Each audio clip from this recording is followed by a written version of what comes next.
Astaghfirullah. Bismillahirrahmanirrahim.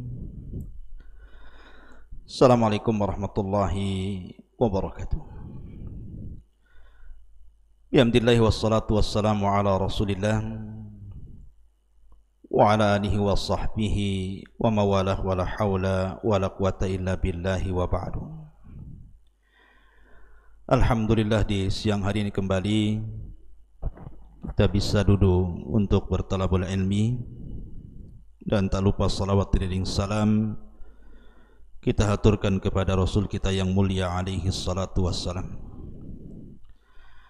Ma'asyiral muslimin yang dimuliakan Allah subhanahu wa ta'ala, pembahasan di siang hari ini kita akan membahas seorang nabi yang dikubur oleh syaitan, oleh iblis, dalam kondisi hidup-hidup sampai dia mati. Bagaimana kisah nabi ini? Diutus kepada siapa nabi ini? Lalu kaum mana yang tega mengikuti perintah iblis untuk mengubur nabinya? Dan bagaimana akhir kehidupan orang-orang yang sudah lancang terhadap nabinya? Ma'asyiral muslimin yang dimuliakan Allah subhanahu wa ta'ala, di dalam Al-Quranul Karim Allah subhanahu wa ta'ala berfirman, tepatnya dalam surah Qaf. A'udzubillahi minasyaitonir rajim. Bismillahirrahmanirrahim. Kadzabat qablahum qaumun Nuhin wa ashabur rassi wa Thamud wa 'adun wa fir'aun wa ikhwanu Lut wa ashabul aikati wa qaumut tubba kullun kadzabar rusula fa haqqa wa'id. Telah mendustakan kaum sebelum mereka. Pertama kaum Nuh, kemudian ashabur ras, kemudian kaum Thamud, kemudian Ad, Fir'aun, dan juga kaumnya Lut, serta ashabul aika dan kaum Tubba, semua para pendusta utusan. Pada zaman dahulu, tentu jauh daripada zaman kita, ada sebuah pohon yang katanya pohon itu ditanam oleh Yafis ibnu Nuh alaihi salatu wassalam. Sekali lagi, ini kisah Israiliyat, tidak bisa dijadikan sandaran hanya untuk pengetahuan saja.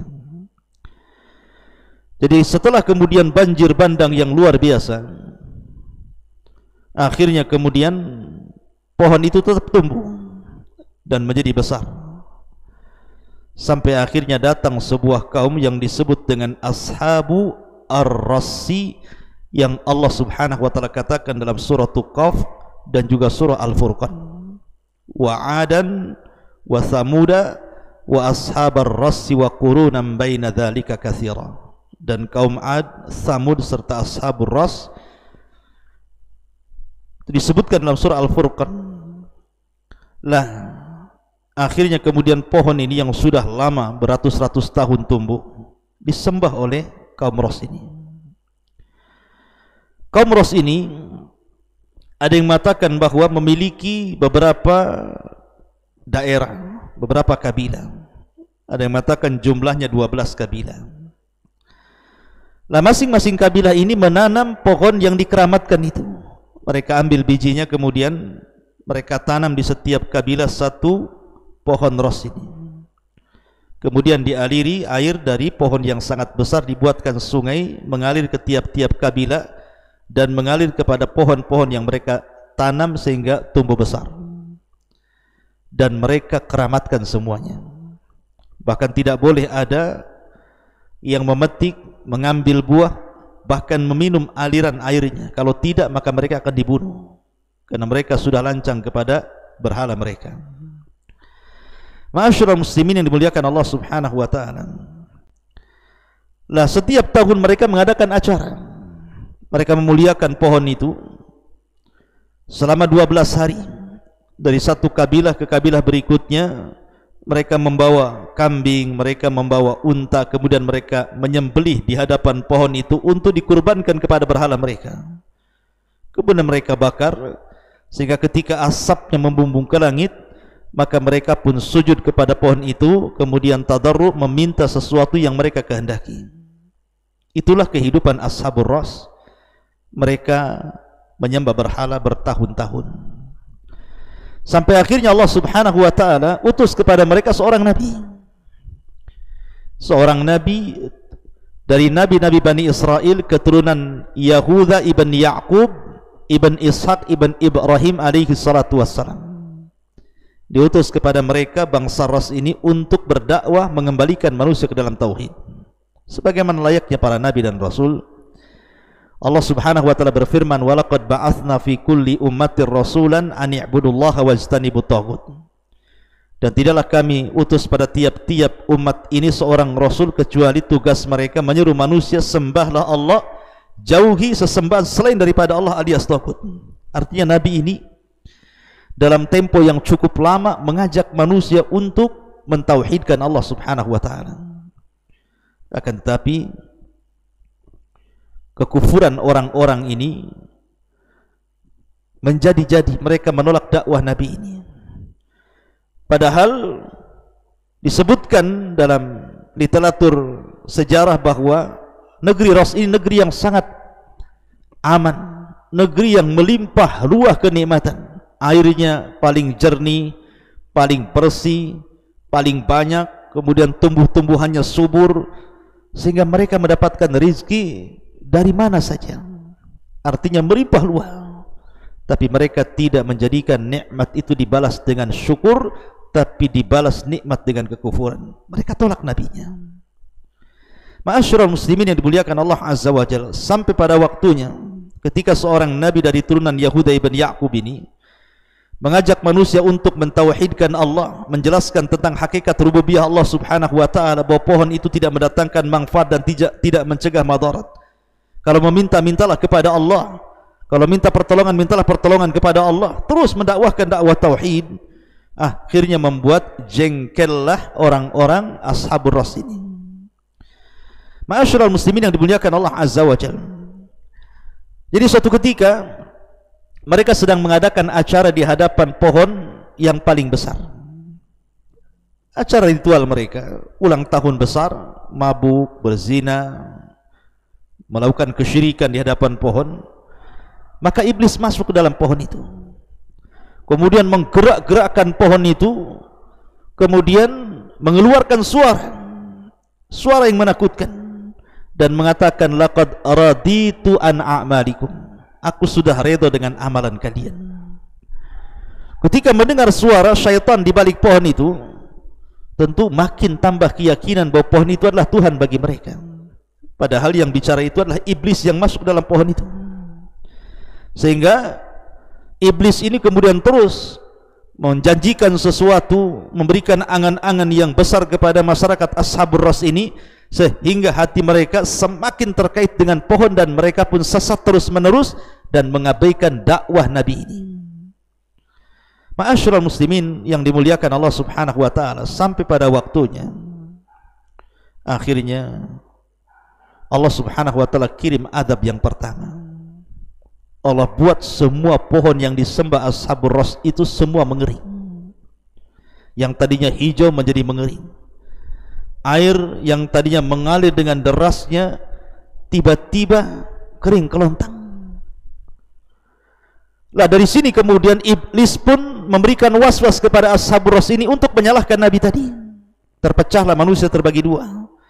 Yang satu mengatakan, jangan-jangan Nabi itu yang mengaku dirinya Nabi mengajak kami untuk memalingkan sesembahan kami ini, jangan-jangan dia yang telah menyihir pohon-pohon kita, Tuhan-Tuhan kita, sehingga menjadi kering. Yang lainnya mengatakan, jangan-jangan pohon itu mengering, sungai juga kering kelontang, karena Tuhan kita sedang marah gara-gara datangnya Nabi ini. Akhirnya kemudian mereka pun sepakat, terpengaruh dengan was-was iblis, untuk membunuh Nabi itu. Digalilah sebuah sumur di hadapan pohon yang paling besar yang sudah kering itu. Kemudian Nabi itu ditangkap dan dimasukkan ke dalamnya, kemudian dikurung dengan batu besar sehingga dia tidak bisa keluar. Ma'asyiral muslimin yang dimuliakan Allah Azza wa Jalla, Nabi ini terus bermunajat kepada Allah Azza wa Jalla dan terus meminta kepada Allah Subhanahu wa taala dengan penuh tawadhu, ketundukan diri kepada Allah Subhanahu wa taala. Dia terus berdoa kepada Allah Subhanahu wa taala sampai pada waktunya Nabi ini sudah tidak sabar, akhirnya kemudian mendoakan kecelakaan kepada kaumnya. Kalau seorang nabi yang berdoa, apalagi kondisi dia dizalimi, pasti mustajab, ikhwan. Bukan nabi saja kalau dizalimi saja doanya mustajab, apalagi nabi. Bayangkan nabi diperlakukan seperti itu, dimasukkan ke dalam sumur kemudian ditutup di atasnya. Nabi ini meminta-minta untuk dikeluarkan, tapi mereka justru berbahagia karena sudah mencelakai nabinya. Akhirnya nabi ini terus berdoa setiap malam sampai akhirnya Allah Subhanahu wa taala takdirkan dia wafat di dalam lubang itu. Ketika itulah maka Allah Subhanahu wa taala kirim azab kepada mereka. Allah kirim angin yang sangat dingin sekali, sehingga sebagian mereka dengan yang lainnya saling berpelukan untuk mendapatkan kehangatan. Setelah itu tiba-tiba kemudian bumi mengeluarkan api, dan setelah itu tiba-tiba datang awan hitam membawa angin dan mengangkat batu-batu bumi ke langit, kemudian melempar lagi batu-batu itu seolah-olah batu itu melempar satu persatu ashabur ras sampai tidak ada yang tersisa kecuali binasa. Lihat bagaimana Allah Subhanahu wa taala murka karena walinya sudah disakiti. Allah yang mengatakan man 'ada li waliyan faqad adzantuhu bil harbi. Siapa yang memusuhi wali-waliku apalagi dia seorang nabi, maka dia telah mengumumkan perang bersamaku. Siapa yang akan menang perang melawan Allah Azza wa Jalla? Tentara Allah di mana-mana. Maka batu-batu itu dinaikkan ke langit kemudian dilempar balik ke bumi. Maka semua terkena batu bergelimpangan, mati, binasa, hancur lebur, sehingga tidak ada yang tersisa satupun kecuali diwafatkan Allah Subhanahu wa taala karena azab penentangan mereka kepada nabinya. Begitulah setiap kerusakan pasti di belakangnya adalah iblis. Sekali lagi ikhwatu fiddin, ini riwayat Israiliyat, karena Al-Quran sendiri tidak menyebutkan secara detail ashabur ras, sehingga kita hanya melihat zahir Al-Quranul Karim, dan ini hanya sebagai tambahan pengetahuan yang saya ambil dari beberapa literatur sirah yang berkaitan dengan sejarah umat-umat terdahulu, gitu ya. Mudah-mudahan menjadi sebuah pengetahuan. Subhanakallahumma bihamdika asyhadu an la ilaha illa anta astaghfiruka wa atubu ilaik. Allahu ta'ala alam. Assalamualaikum warahmatullahi wabarakatuh.